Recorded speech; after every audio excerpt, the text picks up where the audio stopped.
magandang araw sa inyong lahat dyan mga kabady. Magandang araw din sa ating mga OFW ano.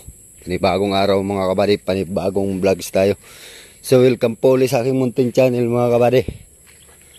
Ngayon for today's video ay dito muna tayo sa aking ginagawang munting pigiri mga kabady ano. Ayan. Pasensya na po kayo kung hindi ko na videohan to nung ginagawa ko ano at wala pong maghahawak ng camera. Yan, at pasensya na po kayo kung hindi pa tayo nakapag-update ngayon ng bangka. At dito po muna tayo sa aking ginagawang munting pigiri ano. Ayan.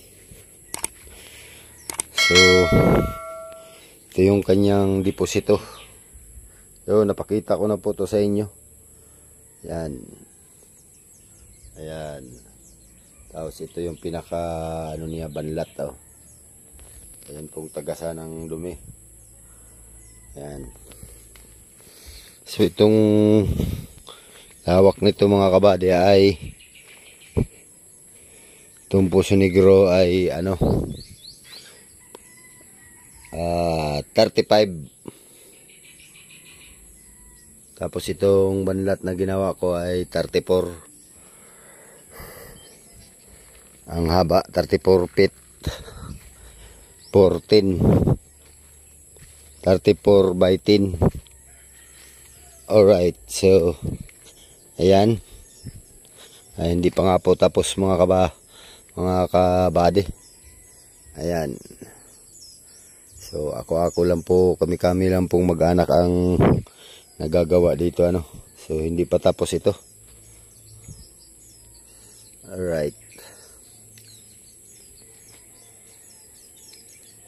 So bali po ito mga kabady ay 2 pitak lang itong habang ito. Ito po ang pinaka ano niya. Pinaka ano ng pitak niya mga kabady oh. Yan. Ito po ang pinakahati dito. Ito naman ay 12. 12 ito, 13 o 12. Tapos ito ay mga 20 mga kabady. Mahigit 20 ito. So bali ang plano ko po dito ay walang pinto dito ano, sa harapan. Walang pinto siya. So bali yun lang ang pinto. Tapos dito gagawa din tayo ng pinto dito. Dito tayo gagawa ng pinto mga kabady. Yan. Kasi dito natin ilalagay yung mga maliliit. Maliliit muna dito mga kabady. Kumbaga ay nag-iedad sila mula walay ng 15 days. Dito na natin ilalagay. Tapos pag laki na nila, dito natin ililipat sa malaki. Yan. So ngayon, ito ay bali 3 pitak ang gagawin natin dito mga kabady. Ayan pa yung ating mga hollow block. So dudugsong pa tayo doon ng isa ay kapos pa sa budget. Kaya ito munang 2 at yung ating 2 inahin ay nanganak na ano. Yan, dito po natin ilalagay yun. So bali wala pa po itong buhos. Ito po ang paglalagyan natin ng gagawa natin ng pinto. Saka dito. Yan. Bali lusutan po ang bakal nito mga kabady dito sa PVC para matibay. Ayan o. Lusutan siya. Kasi mag-extension pa tayo dito. Kaya mahaba-haba yung ating ano nilampas. So ito naman dito ay para matibay itong ating paglalagyan ng pundasyon ng pinto ay isasali na po natin sa pag-flooring, sa pagbuhos itong poste. Sabay titikuin po natin para hindi po siya mabunot. Sabay ito naman kabila, ito rin pundasyon niya. Bali ito yung pag kakapitan ng gagawin natin pinto mga kabady. Yan. So ito'y mababa lang dito. Ayan. Tapos dito may plano pa tayo dito mga kabady, sa pakainan. So may pakita ko rin sa inyo paggawa ko ng pakainan nito.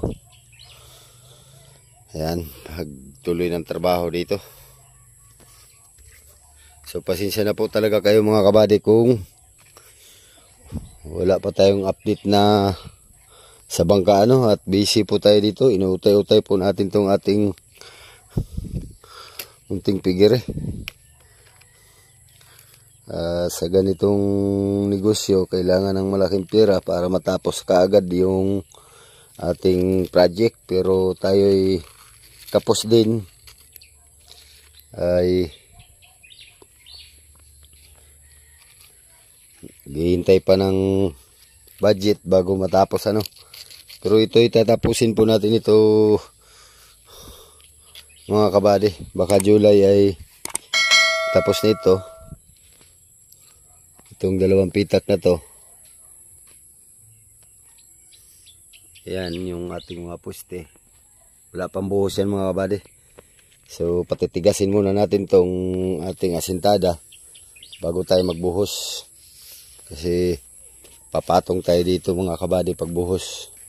Dito papatong tayo. Kaya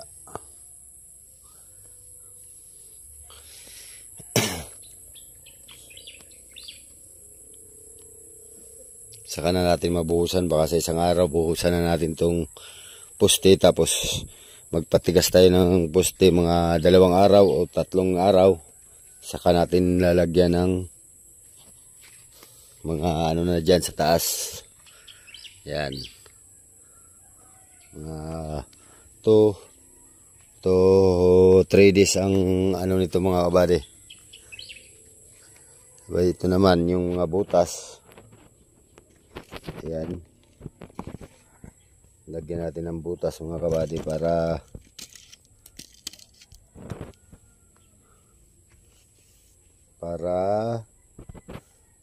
lusot lang ang hangin dyan Ayan yung mga PVC.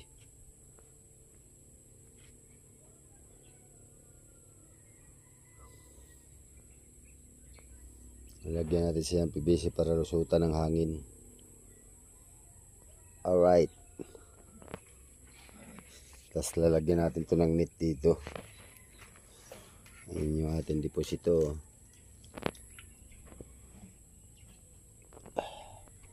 Hirap talaga pagkapos sa budget mga kabady. Hindi tuloy-tuloy ang hindi tuloy-tuloy ang trabaho.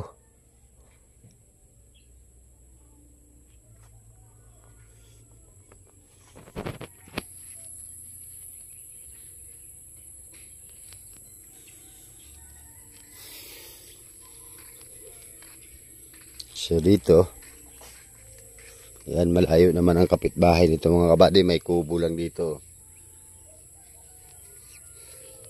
So pag tutulungan din natin ang matanda para mailipat yung kanyang kubo. Ay layo ayan. So ayan pa, may tira pa tayong mga hollow blocks. Ayan.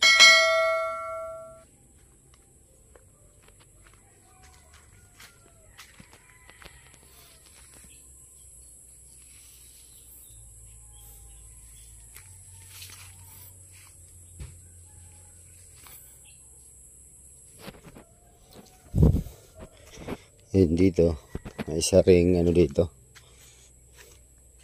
Ito yung hanggang dito pa ang ating idudugsong nito mga kabady. Dito. Ayan. Hanggang dito pa. Bali isang pitak pa ang natin gagawin dito. Yan, pandugsong natin doon. Tapos hukay din tayo dyan ng deposito. Ayan, hanggang dyan. Tapos ito namang areang to. Dito po tayo magtatayo ng lagayan ng pakain dito sa areang to. So ito rin pong gagamitin nating balon, gagawing balon. Ayan. Ito po tayo gagamit ng tubig. kuha ng tubig. Yan. Dito walang bahay dito mga kabady. Yan, mga taniman yan. Taniman po to dito. Ayan.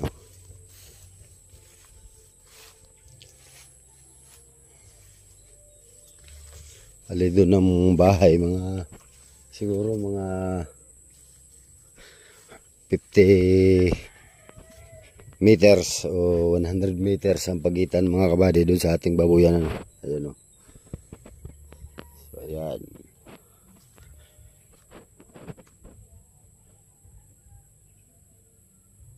Taniman po ito dito. Ayan. Sino mga kabady, baka tagal-tagalan pa tayo hindi makapag-update, or sa sunod na araw ay makapag-update tayo ng mga bagong bangka o kaya nagdatingan ng mga pangulong. Yun, may isang kubo din dito pero wala naman nakatira dito mga kabady. Alright. Ayan yung ating mga dridagwa. Mapapayat pa. So, pag nandito ng babuyan, ay mapapataba din natin yan mga kabady. At yung dumi ng baboy ay magiging fertilizer. Alright. So, ayan mga kabady. Hanggang dito na lang po yung ating video. Pero kung bago ka pa lang sa aking channel, ay huwag po ninyong kalimutang mag-like, share, comment, and subscribe. At pakipindot na rin po yung notification bell para maging updated po kayo sa aking mga bagong video ng i-upload. Sige mga buddy, hanggang sa muli. Maraming salamat sa panonood. Mag-ingat po kayo dyan. God bless po sa inyo. Bye bye po.